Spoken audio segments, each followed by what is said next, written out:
کہ یہ P T I کی گورنمنٹ کی طرف سے یاسین کے عوام کو تحفہ ہے، اور ساتھ جو 50 کروڑ کا ایک تاریخی پیکیج ہے جو کہ خالد خورشید صاحب نے موجودہ وقت کے وزیر اعلیٰ نے شاید غزر کے ساتھ جو 10 سالہ 15 سالہ محرومیات تھی ان تمام محرومیوں کا ازالہ کیا ہے، اور 50 کروڑ کی لاگت سے پیور مشین کے ذریعے ہم روڈ بنا رہے ہیں۔ اور یہ خدا نخواستہ اگر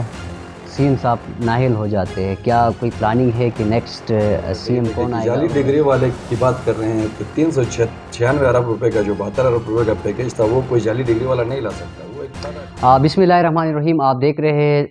Gilgit Chitral media network اور میں ہوں آپ کا ہوسٹ ساجد علی۔ بالکل ناظرین، آج بھی آپ تمام کے لیے کہ بہت ہی اہم اور ایک اہم ایشو کے اوپر ہم بات کرنے کے لیے یہاں پہ موجود ہے۔ جو پروگرام میں ہم نے آج جس شخصیت کو ہم نے مدعو کیا ہے وہ کسی سے ڈکی چھپی نہیں ہے، گلگت بلتستان کا ایک بہت ہی اہم نام ہے جو کہ گلگت بلتستان کے عوام کی حقوق اور یوتھ کے ڈیولپمنٹ کے لیے اہم کردار ادا کر رہا ہے۔ اس وقت پاکستان تحریک انصاف میں ایک اہم عہدے پہ وہ کام کر رہا ہے جو کہ چیف منسٹر کمپلینٹ سیل میں کہ وہ وائس چیئرمین ہے۔ ہمارے ساتھ موجود ہے پروگرام میں سرکار عباس خان مرزا صاحب۔ پروگرام میں آپ کو خوش آمدید کہیں گے سر، بہت شکریہ آپ نے ٹائم دیا۔ سر بہت سارے ایشوز جو کہ سوشل میڈیا پہ ہم نے دیکھے کہ سی ایم صاحب نے ایک کوآرڈینیٹرز کا ایک پورا فوج اس وقت گلگت بلتستان میں اس نے تعینات کر دی ہے۔ انہوں نے نئے کچھ کوآرڈینیٹر کوئی 14 کے قریب آ گئے، ساتھ ملا کے کوئی 34 کے لگ بھگ بنتے ہیں، لیکن اس میں ہمیں سرکار عباس خان مرزا کا نام ہمیں نہیں ملا، اور کافی کمپین چلی سوشل میڈیا پہ اور آپ نے خود بھی میدان میں آ گئے سوشل میڈیا پہ اور آپ نے ایک میسیج کے تھرو اپنے اس کمپین کو آپ نے ختم کر دیا۔ کیا وجوہات تھی اس کی؟ بسم اللہ الرحمن الرحیم۔ سب سے پہلے تو جی سی میڈیا آپ لوگوں کا بہت شکریہ، آپ نے عزت بخشی۔ تو آپ نے پہلا سوال ایک بڑا سخت سوال کیا، تو کوآرڈینیٹرز کے حوالے سے اس طرح تھا کہ کوآرڈینیٹرز جو تھے وہ سی ایم صاحب سے آلموسٹ ہر حلقے سے لیے تھے تاکہ حلقے کی جو مسائل ہے، حلقے کے جو مین جو ایشوز ہے وہ ڈائریکٹلی سی ایم صاحب تک پہنچ سکے اور وہ ان کا حل ہو۔ دوسری چیز یہ تھی کہ میں خود کوئی کوآرڈینیٹر کا کینڈیڈیٹ بھی نہیں تھا، نہ ہی میں نے کوئی ایسی گروپنگ کی تھی،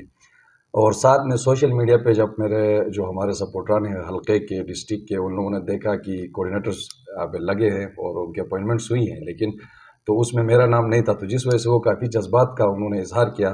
تو میں نے خود ان کو اس چیز سے روکا۔ روکنے کی وجوہات یہ تھی کہ اس وقت ملکی حالات آپ دیکھ رہے ہیں، قائد تحریک عمران خان پر ایک کافی زور ہے، کافی مشکلات ہے، لیکن اس کے باوجود بھی کیا کہتے ہیں کہ وہ لڑ رہے ہیں، اور اس وقت میں کیا کہتے ہیں کوآرڈینیٹر کی ڈیمانڈ کروں، کسی اور چیز کی ڈیمانڈ کروں، تو میں نے جو 13 سالہ محنت اس تحریک کو پروان چڑھانے کے لیے کی ہے وہ تمام شاید لوگ مجھے بھی مفاد پرست کہتے ہیں، کیونکہ ہم نے کبھی بھی خان کے ساتھ مفاد کے لیے نہیں دیا ہے، ہم نے خالد خورشید کے ساتھ دیا ہے تو کبھی مفاد کے لیے نہیں دیا ہے، اور ساتھ میں الحمدللہ آپ دیکھ رہے ہیں میں ایک ذمہ دار پوزیشن پہ آلریڈی ہوں، یہاں پہ جو پبلک ریلیٹڈ شکایات آتی ہیں ان پہ ہم کوشش کر رہے ہیں کہ ان کی حل ہو، تو اس وجہ سے میں نے چاہا کہ ہم نے جو محنت کی ہے خان کے لیے تو وہ رائے گا نہ جائے، اور نہ ہی میں کوئی کوآرڈینیٹر کا کینڈیڈیٹ تھا، اس لیے میں نے وہ کیمپین رکوا دی ان کے۔ کچھ نیشنل ایشوز پہ ہم بات کریں گے۔ اس وقت پارٹی کے اوپر ایک زور لگا ہے، پارٹی کو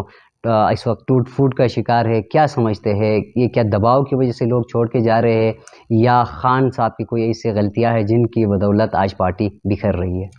نہیں، سب سے پہلی بات تو پارٹی بگڑ نہیں رہی ہے، دوسری بات دباؤ، دیکھیں دباؤ سیاسی جماعتیں جب بھی ان کے اوپر مشکل وقت آتا ہے تو دباؤ ہوتا ہے، اس کا یہ مطلب نہیں ہے کہ آپ کسی جماعت کو چھوڑے یا دوسرے۔ باقی خان صاحب کی کوئی ایسی پالیسی غلط نہیں تھی کہ جس کو آپ کہہ سکیں کہ اس کی پالیسی کی وجہ سے جا رہے ہیں۔ ہاں، کچھ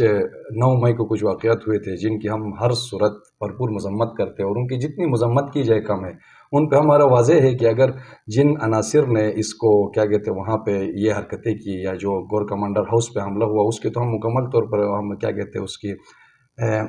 اس کے خلاف بات کرتے، اور وہ بالکل غلط ہوا تھا، ان کو کیفر کردار تک پہنچانا چاہیے، لیکن اس سے خان کو ریلیٹ کرنا، کیونکہ خان صاحب اس وقت جیل کے اندر تھے، انہیں گرفتار کر لیا گیا تھا، تو خان صاحب نے نہ کوئی ایسا ویڈیو پیغام دیا، نہ کوئی میسیج تھا، نہ ہی پارٹی کی طرف سے ایسا کوئی چیز تھا کہ آپ جا کے کسی ادارے کو نقصان پہنچائے، تو یہ ایک بے بنیاد الزامات ہے۔ جن لوگوں نے انتشار پھیلایا ہے ان کو سزا ملنا چاہیے، اس پہ تو ہمارا کوئی اور موقف نہیں ہے، ہماری جماعت کا واضح موقف ہے۔ بالکل، آپ پارٹی کے وہ کارکن ہیں جس نے گراس روٹ لیول سے آپ نے اپنے سیاسی جو مستقبل ہے، اپنا کیریئر کا آپ نے آغاز کیا، اور اس وقت آپ پارٹی میں ایک سینئر پوزیشن پہ اس وقت بیٹھے ہوئے۔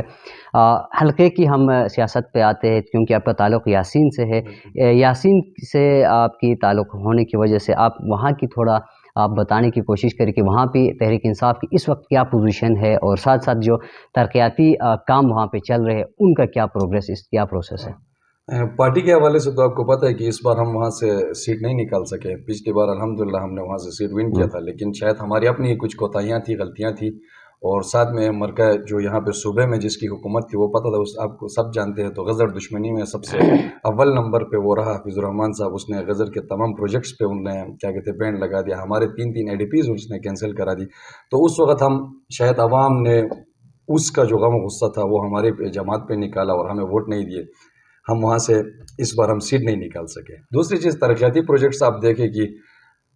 جو یاسین میں اس وقت جو سب سے مین جو ڈیمانڈ ہے یاسین کا وہ ہے گپت سے لے کے یا ریسٹ ہاؤس تک میٹل روڈ کا. الحمدللہ وہ ہم نے ٹینڈر پروسیس تک لایا تھا اور ٹینڈر کا بھی ہم نے اعلان کیا تھا. وہ شاید PWD کے کچھ اپنے کچھ انٹرنل کچھ چیزیں ہیں. وہ ٹینڈر جیسے ہی وہ آج کل یا 10-15 دن بعد ٹینڈر اس کا ہو جائے گا. تو جو 50 کروڑ کا ایک تاریخی پیکیج ہے جو کہ خالد خورشید صاحب نے موجودہ وقت کے وزیر اعلیٰ نے شاید غزر کے ساتھ جو 10 سالہ 15 سالہ محرومیات تھی ان تمام محرومیوں کا ازالہ کیا ہے. اور 50 کروڑ کی لاگت سے پیور مشین کے ذریعے ہم روڈ بنا رہے ہیں. اور یہ صرف اور صرف خالد خورشید کی جانب سے یاسین کے عوام کے لیے ایک بہت کیا کہتے ہیں ان کی جو محرومیات تھی ان کا ایک ازالہ ہے. ساتھ میں آپ گپس پل کا دیکھیں 10 کروڑ کا پل ہے، لیکن ہمارے سابقہ جو ہمارے نمائندے ہیں 1-2 اور کچھ موجودہ وہ آپس میں رسہ کشی کر رہے ہیں، جس کی وجہ سے نذیر ایڈوکیٹ کی طرف سے ہمیں ایک بہترین ایک پل کا کیا کہتے ہیں اپنی ADP میں شامل کیا تھا 10 کروڑ کی لاگت سے. آج تک وہ لٹک رہا ہے کیونکہ ان کی آپسی چپکلش ہمیں کام کرنے نہیں دے رہی ہے. ساتھ میں آپ دیکھیں حلقے کے اندر دوسرے چھوٹے موٹے جو پروجیکٹس ہیں وہ، اور ہم نے منتخب نمائندے کی بھی جو 5 کروڑ کی ADP ہے وہ بھی نہیں روکی ہے. جس طرح وہ لوگ ڈرائی جانزیب صاحب کی ADP روک رہے تھے، لیکن ہم نے ان کی ADP بھی نہیں روکی. ہم نے کہا آپ اپنے 5 کروڑ میں جو کام کر سکتے کریں. اور ساتھ میں خصوصی دیکھیں جو روڈ بن رہا ہے وہ CM کے اسپیشل خصوصی فنڈ سے بن رہا ہے، جو اس کی اپنی فنڈ ہے ذاتی فنڈ اس سے بن رہا. تو یہ بات واضح ہے کہ یہ PTI کی گورنمنٹ کی طرف سے یاسین کے عوام کو تحفہ ہے. اور ساتھ ساتھ ہاں جماعت بالکل وہاں پہ ہماری کمزور ضرور ہے کیونکہ بہت سارے مسائل ہیں جن کی وجہ سے، لیکن ابھی آہستہ آہستہ ہم دوبارہ جماعت کی طرف ہم فوکس کر رہے ہیں، تنظیم سازی کی طرف ہم فوکس کر رہے ہیں. انشاءاللہ یاسین سے بھی اگلی دفعہ ہم مضبوط طریقے سے میدان میں ہوں گے. جی بالکل، یہ تو اعلانات ہو بھی گئے جو کہ آپ نے روڈ کا ذکر کیا، جو کہ گوپیس پل سے لے کے یاسین ریسٹ ہاؤس تک اس کا اعلان ہوا، لیکن کام اس پہ جاری نہیں ہوا. کیا سمجھتے ہیں کہ کون ایسے عناصر اس وقت موجود ہے جو کہ رکاوٹیں پیدا کر رہے ہیں وہاں پہ؟ دیکھیں عناصر سب کو واضح ہے کہ اگر وزیر اعلیٰ خالد خورشید کا یہ جو تحفہ ہے یہ گراؤنڈ پہ امپلیمنٹ ہو جائے گا تو سب پوری یاسین کے عوام کو پتہ چل جائے گا کہ یہ خالد خورشید صاحب کی طرف سے ایک تحفہ ہے. تو دوسرے جو ہمارے لوگ ہیں چاہے وہ PP کے ہیں یا نون کے ہیں، میں نام نہیں لوں گا، وہ کریڈٹ کی جنگ ہے. وہ چاہتے ہیں کہ یہ کریڈٹ ہم لیں، تو ہم انہوں کہتے ہیں کریڈٹ آپ لے لیں، جو ہمارے لوگوں کا مسائل ہے وہ حل ہو، جو مسئلہ ہے وہ حل ہو. اور ہم نے کہا نا میرے پہ آپ کو ٹینڈر نوٹس وغیرہ آپ کو سینڈ کرتا ہوں، آپ انٹرویو کے ساتھ اٹیچ کریں.